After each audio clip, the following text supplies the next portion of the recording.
ए जी केहू बाई गाँव महला में हई माला लेके खाड़ बानी अभी डाल देव गाला में। ए हलो रे केहू बा हो। ए सखी हई के गाला फार फार के चिल्लाता रे। हाँ सखी चल देखा जाता।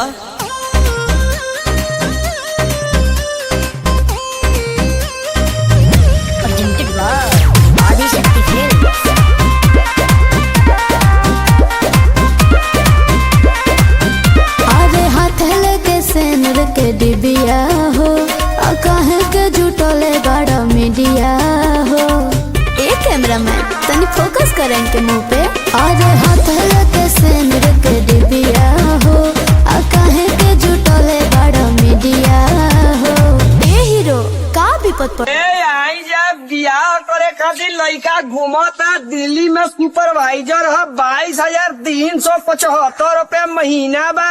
और का बा बट पटन मकान गाँव में घर दलान तू गोटा बरुबा पानी सावर बाकी हमारा में पावर बा पानी सावर बाकी हमारा में पावर बा।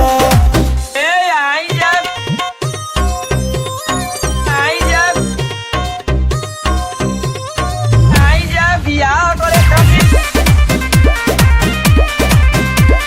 हो अपन धनिया के रनिया जैसन सजाही दे ताजमहल राजमहल सब बनवाही दे।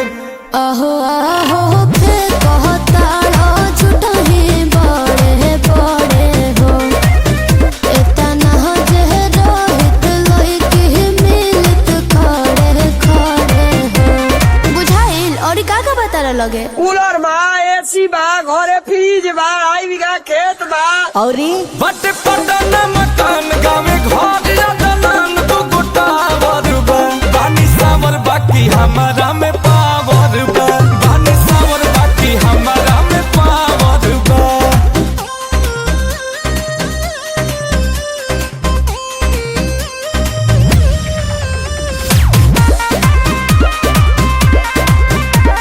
बोलो आई जा केहू बियाह खातिर ललाई तो हमारे लिए बियाह कर सकत है जा। बहुत बढ़िया आदमी है कोई बात निकली जा घर से बहरी भैया। बाटे बहुत जमीन एगो की कमसीन कोनी छावर बा पानी सावर बाकी हमारा में पावर बा पानी सावर बाकी हमारा में पावर बा।